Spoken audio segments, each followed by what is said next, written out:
Welcome back. It's well known that your children are more likely to misbehave if they don't get enough sleep at night. But an Australian study has revealed lack of sleep can have much more serious consequences, causing childhood depression and anxiety. It's then, to make it worse, also been linked to alcohol and substance abuse when the child grows up into adult life. Well, sleep specialist Kirsten Taylor is here to discuss this study. Has the study got it basically on the button? You'd agree with this? Absolutely. All of the research shows that it's really important that we focus on getting our children good quality sleep, because it just doesn't impact on where they are now and today and how they're interacting at school now, but it impacts on what's going to happen when they grow up and become adults. And Sorry, mate, it's really hard though, isn't it, when they come home and they're grumpy because they haven't had enough sleep the night before and they've had a long day at school, yet they still can't seem to get to sleep. No, they seem to be quite wound up and worrying about things. There's a lot of pressure on children these days that we didn't have, social media, all sorts of things, and they literally can't unwind. They go to bed, but then they flip-flop around for too long.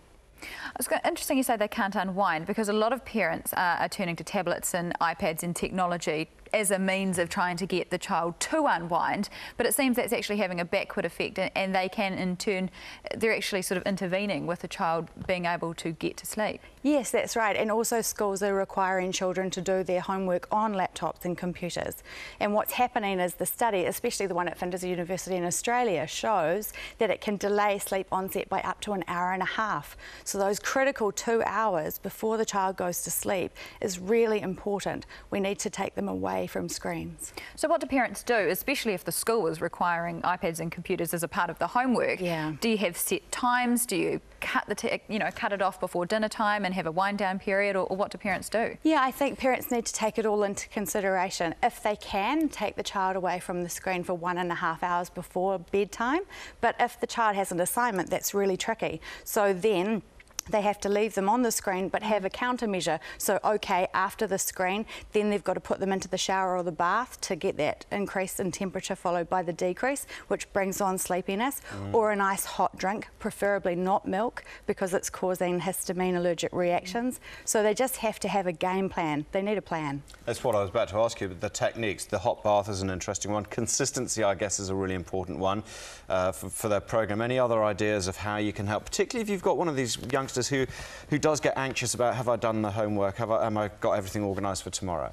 Well, we just need to tick all of the boxes. We need to look at what they're eating and drinking all day long, but in particular what they're having for dinner and what they're having after dinner. Are they having caffeine or sugar? Are those things sneaking in? Do we have a set routine? Make sure we make time to sit and talk to our children. They have a habit of wanting to talk to us last thing at night, just as we're about to turn the light out. So make sure you make time for that, anticipate it.